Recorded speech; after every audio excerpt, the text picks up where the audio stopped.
Nitin Yahoo نے کسی کی نہ سنی۔ انٹرنیشنل کورٹ آف جسٹس کے فیصلے کے بعد فلسطین کی فنڈنگ روک دی گئی۔ غزہ اب مزید مشکلات میں۔ بسم اللہ الرحمن الرحیم۔ السلام علیکم ناظرین، پچھلی تمام ویڈیوز میں ہم نے مڈل ایسٹ کو کور کیا اور بہت گہرائی سے اس مسئلے کو سمجھنے کی کوشش کی۔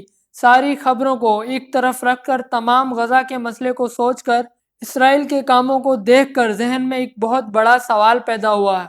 ساری چیزوں کو سمجھنے کے بعد ایک کوسچن مارک ذہن میں بنا ہے، اور کافی حیران کن بات ہے، دنیا میں یہودیوں کی تعداد مٹھی برابر ہے، تب بھی مشکل سے 1.5 کروڑ ہیں پوری دنیا میں، اور اگر خالص اسرائیل کی بات کریں تو اسرائیل میں تقریباً 1 کروڑ بھی نہیں ہوں گے، پھر بھی تقریباً تمام یورپ ملک اسرائیل کے تلوے چاٹ رہا ہے۔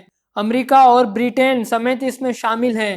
ایسی کیا چیز ہے، کون سی گدڑ سنگی ہے، تمام پورا کا پورا یورپ اسرائیل کا غلام بنا ہوا ہے۔ ماشاءاللہ اتنے سارے عرب ممالک ہیں، اتنے اسلامی ملک ہیں، لیکن کوئی بھی اسرائیل کے خلاف بات نہیں کر رہا، کوئی آواز نہیں اٹھا رہا۔ کیا وجہ ہے اس کی؟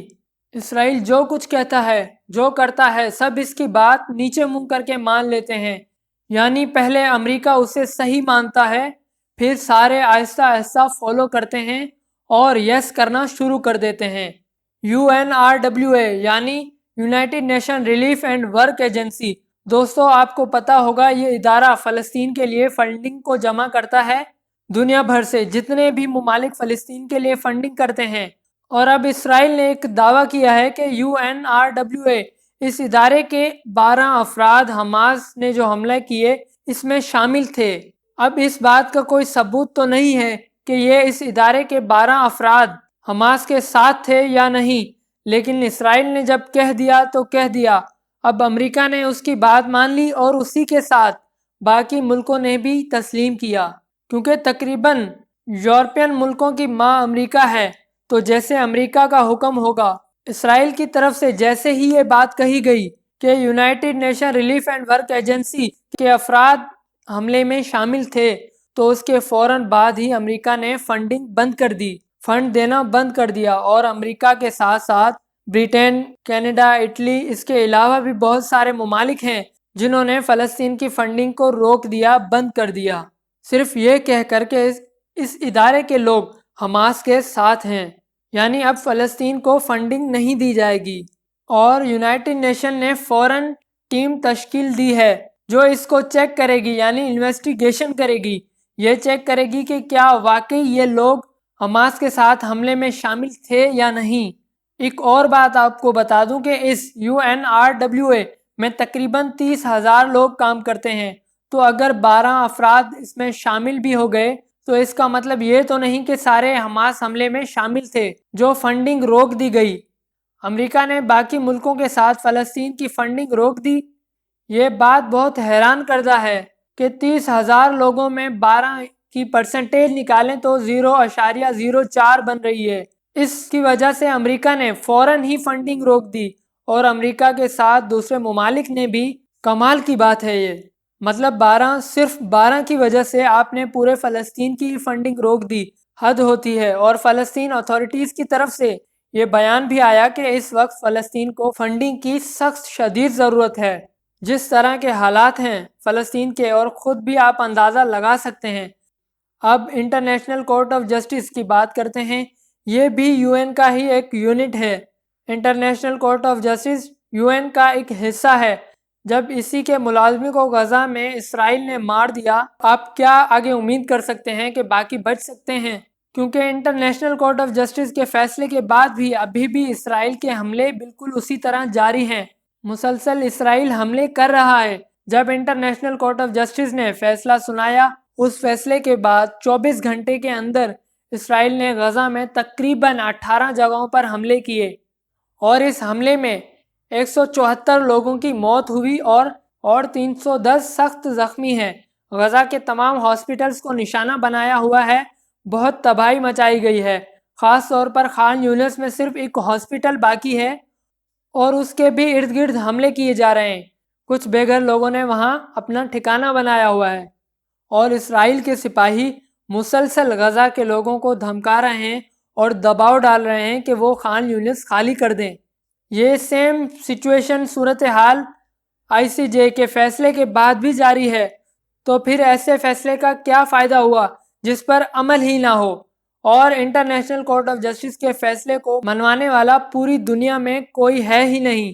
دوستو، کم سے کم وہ ممالک تو بول سکتے ہیں جو نیٹو میں شامل ہیں، یعنی ترکی نیٹو میں شامل ہے۔ ترکی امریکہ کو بول سکتا ہے، لیکن امریکہ کو بھی شاید کہنے کی ہمت نہیں ہے۔ جب انٹرنیشنل کورٹ آف جسٹس نے فیصلہ سنا ہی دیا تو کم سے کم عرب ممالک، اسلامی ممالک کچھ تو دباؤ ڈال ہی سکتے ہیں، لیکن میرے خیال سے ان کی بھی کوئی عزت نہیں ہے کہ امریکہ سے یا اسرائیل سے بات منوا سکیں۔ اوقات کا اندازہ یہاں سے پتہ لگ رہا ہے۔ میں اسلامک ممالک سے یا عرب ممالک سے خفا نہیں ہوں، نہ ہی کوئی خلاف بات کر رہا ہوں، اور یہ ناجائز بات نہیں ہے بالکل، بلکہ یہ حق بات ہے۔